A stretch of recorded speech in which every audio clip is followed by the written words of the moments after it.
Apolline Matin. Les histoires de Charles.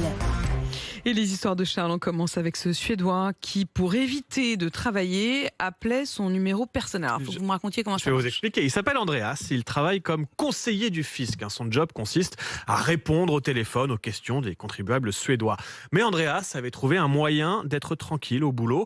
Depuis son poste de travail, il appelait sur son téléphone portable et il laissait tourner pendant des heures. Résultat, aux yeux de ses supérieurs, son poste était occupé, il était en ligne et tous les appels qui arrivaient au fisc suédois étaient automatiquement dirigés vers ses collègues dont les lignes de téléphone étaient restées libres.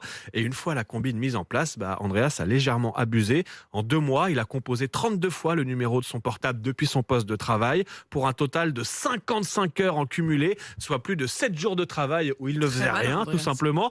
C'est d'ailleurs la durée de ces conversations qui a fini par faire tiquer ses supérieurs. Andreas avait des appels beaucoup plus longs que la moyenne des coups de fil que reçoit le fisc suédois habituellement.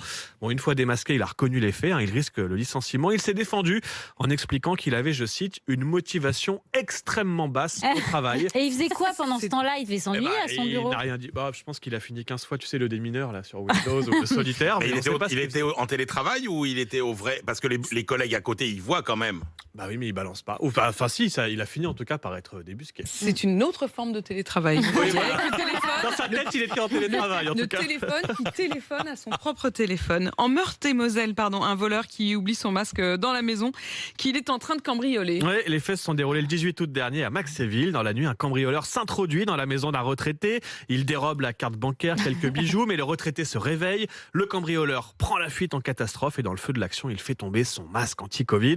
Le retraité prévient la police qui interpelle le cambrioleur quelques rues plus loin. Il nie d'abord les faits, mais l'ADN du masque va parler. Oh oui, c'est bien lui le cambrioleur. Verdict, 1 an de prison ferme et une nouvelle preuve de l'utilité des masques pour ceux qui en douteraient encore. Un voleur avec un masque, c'est quand même assez fort. On n'imagine pas que les cambrioleurs mettent des masques. Mais il était très consciencieux, visiblement, ce voleur.